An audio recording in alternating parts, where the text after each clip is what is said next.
Good morning everybody and welcome back to the channel. Just as I've come out, it's just starting to drizzle, so I'll tell you what we'll do. We'll sit in the car and have a chat in there. I'll tell you what, we can go for a drive instead, can't we?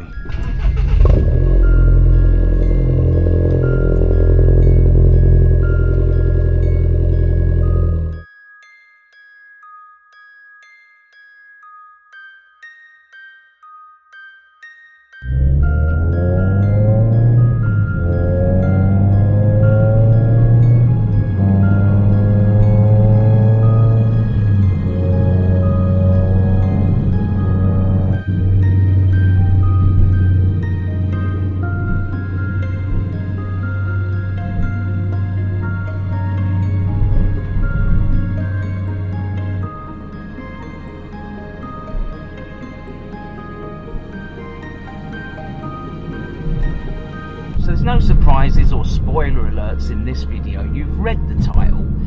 I'm not sure if I'm going to be booting the car because, you know, I'm nursing her along at the moment. She's a little bit sick. The camshaft lifters are making a tiny bit of a rattle and I've got to get that looked at. It must have been the madness I had in the winter, you know, went on a bit of a mad spell in the salt and the ice, and I don't know. Could have been that, could be a combination of everything really. I just drive the car hard, I suppose. Right, so a few months ago I've done an internet search to see what kind of history I can dig up on the car. It's very simple, just put your number plate into Google and see what happens. I managed to go back about 10 years, found 10-year-old articles in Lupo forums and things like that. Mostly the articles were to do with the car being for sale.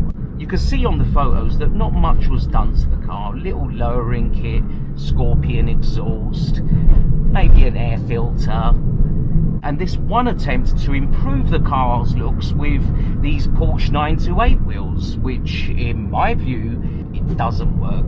I don't like it. The 16-inch diameter makes the car sit too tall.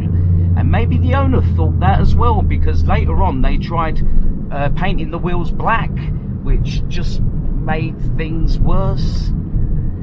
They would have had to have gone through all the trouble as well of converting a 4-studded hub to a 5-studded hub, which is fine if you're going for bigger brakes and a suitable set of wheels. Look folks, all of this is all my own opinion, and I think them wheels are best left on the grandfather flagship coupe of which they belong to. Which got me thinking, is there an aftermarket wheel that I could put on this car that I would like? I mean, me, Mr. OEM Plus. And yes, millennials, I do know what that means, and for all you old farts out there like me, it simply means what it's always meant. Original equipment manufacturer. The plus bit is just subtle little changes that you might do to the car. An air filter, some wheels, an exhaust, wheels from a bigger model but from the same manufacturer. All of that is OEM Plus. Now, upgrading the radio, the double DIN, to a genuine sat-nav. That could be considered OEM Plus.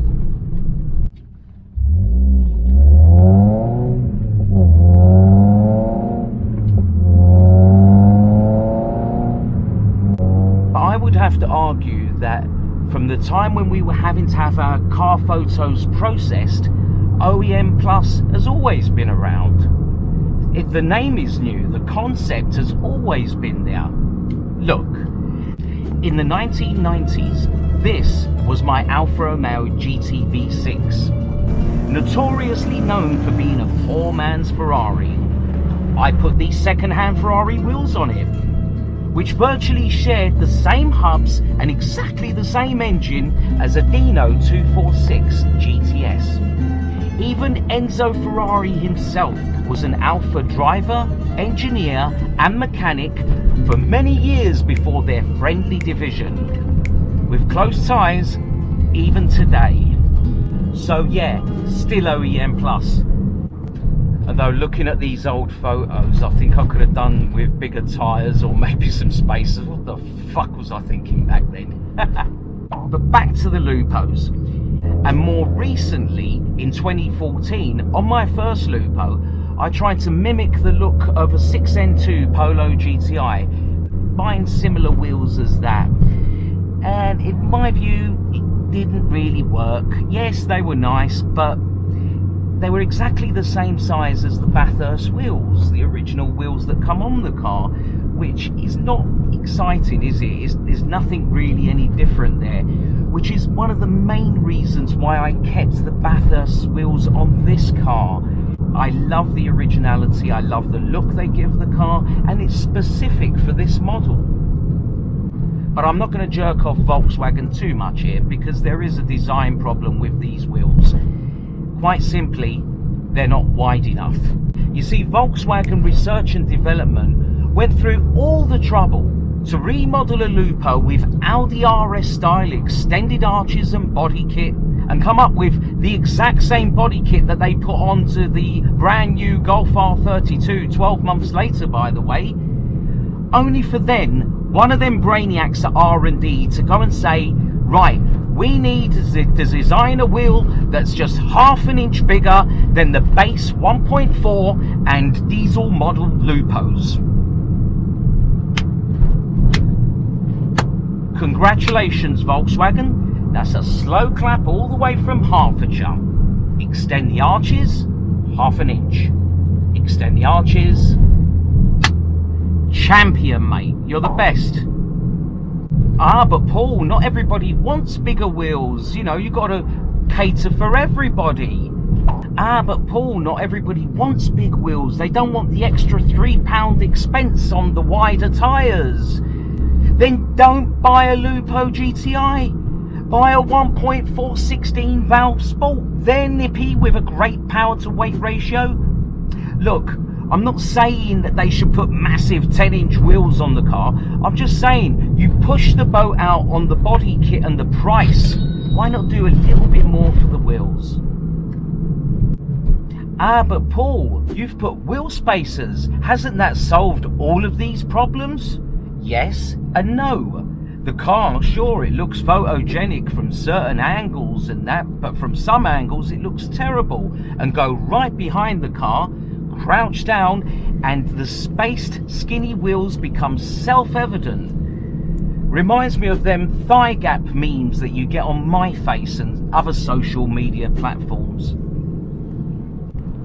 Also, spacers affects the driving of the car. It's not as poised, and it affects the braking force, and the extra 2 kilos on each hub robs a tiny little bit of horsepower. All of this is just physics. You don't have to be Einstein to work that out. Oh, we're getting some rain now. So I'll ask the question again and maybe rephrase it a little bit. Is there an aftermarket wheel out there that will go onto a lowered Lupo GTi without having to use wheel spacers of any sort, chunky or thin? Well, yes.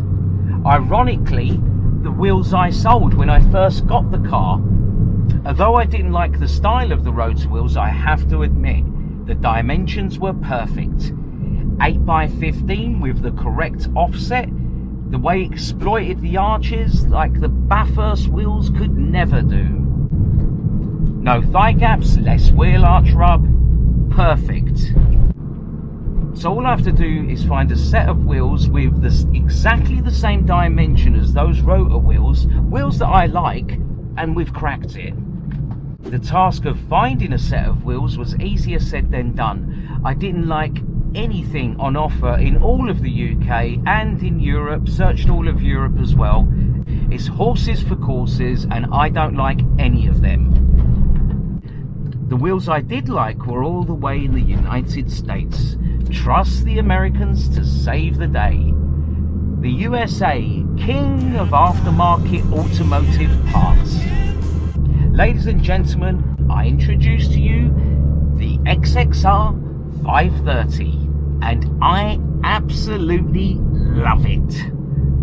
Now for a set of these wheels it would only cost £340 and approximately £100 in shipping costs and £100 import duties as well.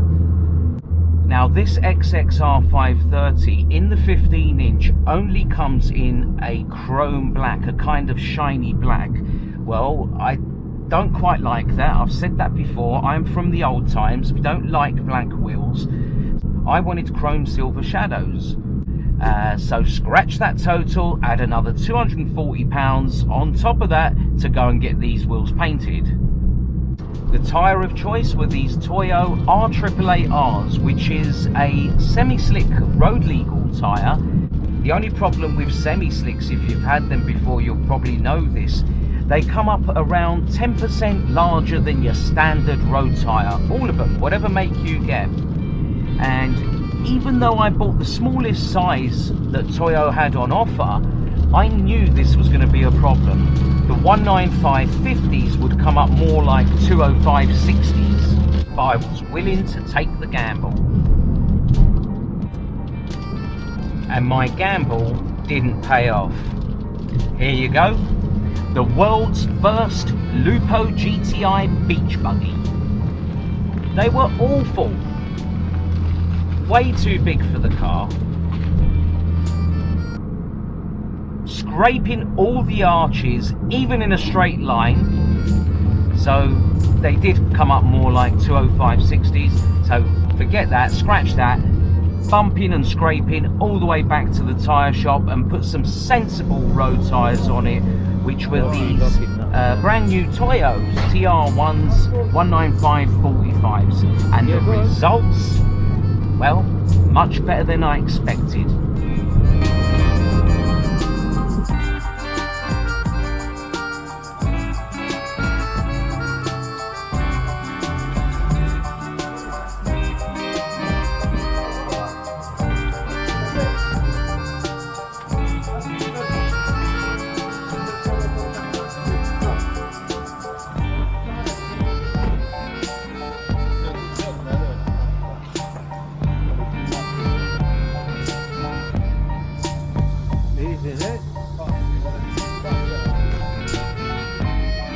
I'll tell you what, we've arrived to where I wanted to go, so why don't I just get out and show you?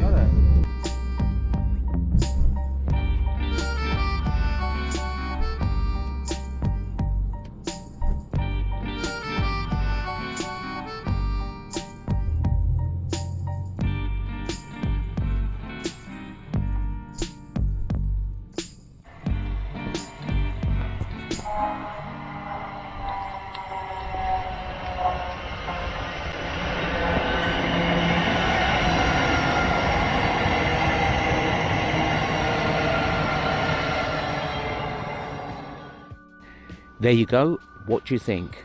They're a lovely BBS style, BBS-CH, a deep dish style, which Volkswagen have practically used on all of their range. The similar sort of look and well sorted for a GTI. I think they're amazing, with the added bonus of getting rid of them pesky wheel spacers, saving at least 8 kilos there and eliminating that thigh gap. J-Lo would be so proud. The 8-inch width complements the arches, making them more noticeable, and she looks good from every single angle. The total cost for all this, including selling the semi-slick tyres and losing an £80 gamble there, just, well, wow, it's just under £1,100. Was it worth it? Hell yes. These are the only wheels that I could find that would make me want to take off them Bathursts. And I won't sell them either. No, I don't do things like that. But I don't think they'll get another look in either. I'm enjoying these far too much. The 195 tyres I put on have stretched a bit on the 8-inch rim, pulling the tyre wall down and completely eliminating the tyre scrub. I'm not joking, absolutely no arches scrub at all. Whatever bumps, I've tried all the bumps where it usually happens and it doesn't happen. In fact, so much so that I might even risk going up to 205s next. That will help eliminate a little bit of the stretch look, which I'm not a big fan of, by the way. So anything to tone that down a little bit. The car feels more poised. Braking feels more confident and central. Not that the brakes on this are any good, but they're just a lot better now. Seriously, after having big chunky 25mm wheel spacers on the car for almost 4 years, it is really like driving another car now. And my conclusion is, save the chunky spacers for the show and shine. If you want to drive a car, if you want to drive a GTi like it was meant to be driven, then what I've done is not a bad option at all. Does it still make it OEM Plus? I don't know. I know what it does make it though. It makes it almost 20 years old and still fucking marvellous.